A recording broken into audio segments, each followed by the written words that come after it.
అధికార ప్రతినిధి కూడా ప్రశ్నిస్తున్నారు అని చెప్పినటువంటి సందర్భం. వాళ్ళతో గణేష్, ఐ న్యూస్, రాజమండ్రి నుంచి.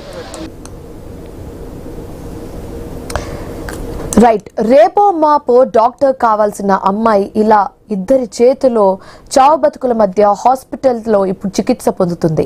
సో ఇదే అంశానికి సంబంధించి మాట్లాడడానికి మనతో పాటు ఇప్పుడు జాయిన్ అయ్యారు శ్రీనివాస్ గారు, న్యాయవాది. ఆయనతో కూడా మాట్లాడే ప్రయత్నం అయితే చేద్దాం. సో శ్రీనివాస్ గారు, గుడ్ ఈవినింగ్ అండి. మనం చూస్తున్నాం ఇప్పుడు రాజమండ్రిలో జరిగిన సిచ్యువేషన్, ఆ ఇన్సిడెంట్ గురించి మాట్లాడితే అసలు నిజంగా గూస్ బంప్స్ సిచ్యువేషన్ అని చెప్పొచ్చండి. ఏ విధంగా అయితే కార్ ఇద్దరు మెడికల్ మీద దూసుకెళ్లిందో దానికి సంబంధించిన విజువల్స్ కూడా మనం చూసాము. అయితే మద్యం మత్తులో నిందితులు చేసిన ఈ ఘోరం, దీనికి సంబంధించి స్టార్టింగ్ లో పెట్టిన సెక్షన్స్ కరెక్ట్ కావు. అది నాన్ బెయిలబుల్ సెక్షన్స్.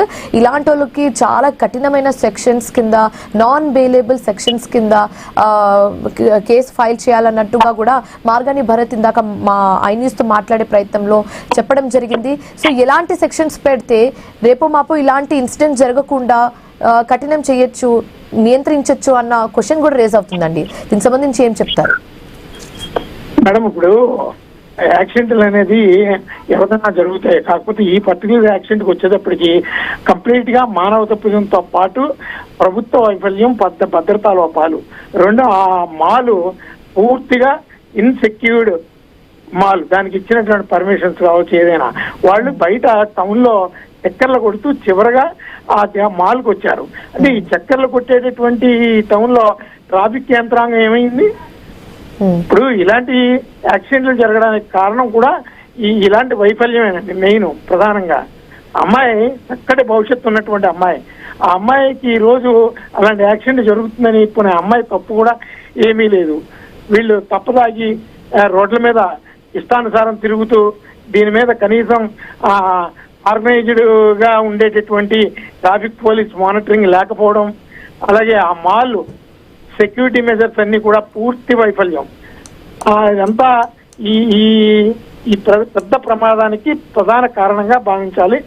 ఎప్పుడో ఏదో ఒక ఇన్సిడెంట్ జరిగిన తర్వాత అధికారులు ఎప్పుడు కూడా తరతరగా స్పందించి, అయినా ఈ యాక్సిడెంట్ జరిగిన వెంటనే కూడా బయటికి రాకుండా చాలా వరకు మేనేజ్ చేయడానికి ట్రై చేశారు.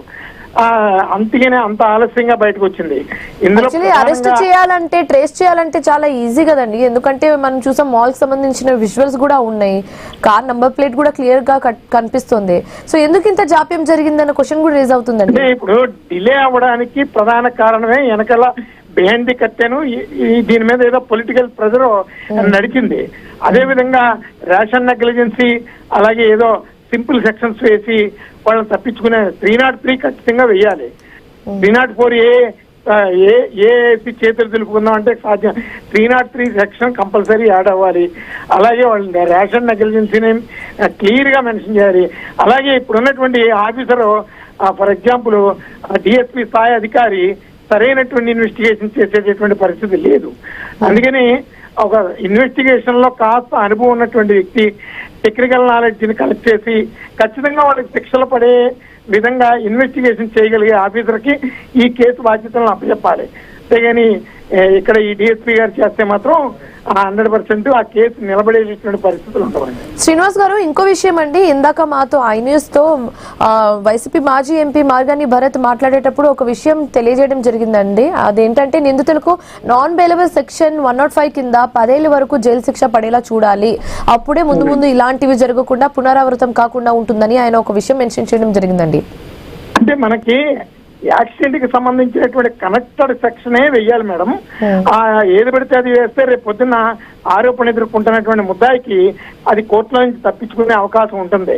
05 కన్నా నాకు తెలిసినంత వరకు 303 కరెక్ట్ సూటబుల్ సెక్షన్ ఖచ్చితంగా. అలాగే రేషన్ నెగ్లిజెన్సీ 337, 338 ఇలాగా ఇంకా కొన్ని సెక్షన్స్ ఉన్నాయి. అలాంటి సెక్షన్స్ యాడ్ అయితే కంపల్సరీ రేపు పొద్దున ఇన్వెస్టిగేషన్ సజావుగా నడుస్తుంది. అంటే కానీ మనకి ఇంటెన్షన్ ఉంది కదా అని 302 వేసేయాలి, 307 వేసేయాలి అని కొంతమంది ఏయో చెప్తున్నారు. అది కరెక్ట్ కాదు. లా వచ్చేటప్పటికి దానికి కనెక్టెడ్ సెక్షన్స్ ఉన్నాయి. అది ఇన్వెస్టిగేషన్ ఆఫీసర్ని బట్టి ఉంటుంది. ఐఓ కరెక్ట్ పర్సన్ అయితే ఖచ్చితంగా ఈ నిందితులకి 100% తప్పించుకోలేనటువంటి విధంగా శిక్షలు పడతాయి. ఒకవేళ రేపు పొద్దున ఏదైనా న్యాయస్థానం నుంచి తప్పించుకుంటే అది 100% ఐవో మిస్టేక్ గానే భావించాలి. ఓకే శ్రీనివాస్ గారు, ఇంకో విషయం మనం గమనించాలండి. ఇప్పుడు పోలీస్ అధికారులు ఎవరైతే సెక్షన్స్ పెట్టారో, ఇప్పుడు ప్రెస్ మీట్ కి ముందు ఒక సెక్షన్, ప్రెస్ మీట్ అప్పుడు ఇంకో సెక్షన్, అంటే సెక్షన్స్ సవరించడం కూడా మనం చూసాము. సో దీనిలా చూడొచ్చు అంటారు? అది కూడా రేపు ముద్దాయి తరపు అడ్వకేట్ కి ఇది చాలా అడ్వాంటేజ్ అవుతుందండి. ముందు వీళ్ళు వేసేటటువంటి సెక్షన్స్ కాస్త నాలెడ్జ్డ్ గా వెయ్యాలి. వీళ్ళు చేసేటటువంటి మిస్టేక్స్ వేయండి. ఎఫ్ఐఆర్ స్టేజ్ లో ఒకటి, ఆ తర్వాత మళ్ళీ సెక్షన్ ఆర్డర్ చేయడం, మళ్ళీ మెమో ఫైల్ చేసుకోవడం, పర్మిషన్స్ తీసుకోవడం, ఇవన్నీ రేపు పొద్దున కేసులో నుంచి తప్పించుకోవడానికి చాలా అవకాశాలు ఉంటాయండి. టెక్నికల్ ఎవిడెన్స్ మీదే కదా వాళ్ళకి ఒక ప్లస్ పాయింట్ అయిపోతుంది అనమాట ఇది. ఖచ్చితంగా అండి, టెక్నికల్ ఎవిడెన్స్ మీదే కదండి ఏ కేసు అయినా కోర్టులో ట్రయల్ జరుగుతుంది. ఓకే, సో ఇప్పుడు ఫైనల్ గా ఈ నిందితులకు సంబంధించి, ఈ కేసుకి సంబంధించి పోలీసులు ఏ సెక్షన్స్ కింద ఎఫ్ఐఆర్ నమోదు చేయడం జరిగింది? అంటే వాళ్ళు సెక్షన్ ఆఫ్ లా ఏం వేస్తారన్నది నేను ఇంకా చూడలేదండి. సో దట్ నాకున్నటువంటి బీయింగ్ అన్ అడ్వకేట్ గా 303 సెక్షన్ కంపల్సరీ యాడ్ అవ్వాలి. అలాగే రేషన్ నెగ్లిజెన్సీ, రెండు ఆ బండి ఆర్టీఓ క్లియరెన్స్, ఇవన్నీ కూడా తరువుగా సెట్ చేయాలండి. సెట్ చేసిన తర్వాత సూటబుల్ సెక్షన్స్ అన్ని కూడా అందులో మెన్షన్ చేస్తే ఖచ్చితంగా నాకున్నటువంటి పరిజ్ఞానంతో ఈ నిందితులతో పాటు ఆ మాల్ మేనేజ్మెంట్ మీద కూడా కేసులు పెట్టాలండి. ఎందుకంటే వాళ్ళతో పాటు మాల్ మేనేజ్మెంట్ వైఫల్యం కూడా చాలా ఉంటాయి. కాకపోతే ఇంకా ఇందులో ట్రాఫిక్ పోలీస్ వారు ఇవన్నీ అంటే మళ్ళీ కేసు డైవర్ట్ అవుతాయి. అది డిసిప్లినరీ యాక్షన్ కింద అది ప్రభుత్వం తీసుకోవాల్సినటువంటి చర్యలు. 100% ఇక్కడ ట్రాఫిక్ పోలీసు మిస్టేక్స్ చాలా ఉన్నాయి.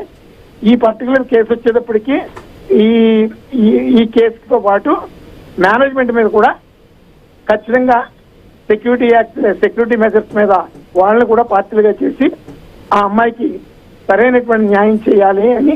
ఇప్పుడు ఆ అమ్మాయి కోలుకోవడానికి చాలా టైం పడుతుందండి. అవునండి, చాలా టైం పడుతుంది. ఆ అమ్మాయికి బోళ్ళంత భవిష్యత్తు కోల్పోయింది ఈ రోజు. ఇప్పుడు మాల్ పెట్టి వాళ్ళు అందరినీ ఆకర్షించే విధంగా, ఇప్పుడు మాల్ నిర్వహణ మీద కూడా కొన్ని విమర్శలు వస్తున్నాయండి. ఆ మేనేజ్మెంట్ కి సంబంధించి కూడా, మాల్ కి సంబంధించి, ఎవరమ్మా మాల్ కి సంబంధించి, మాల్ మేనేజ్మెంట్ కి సంబంధించి చాలా విమర్శలు కూడా వస్తున్నాయండి. సరిగ్గా మేనేజ్ చేయకపోవడం, పూర్తిగా ఆ డిజైన్ తప్పండి.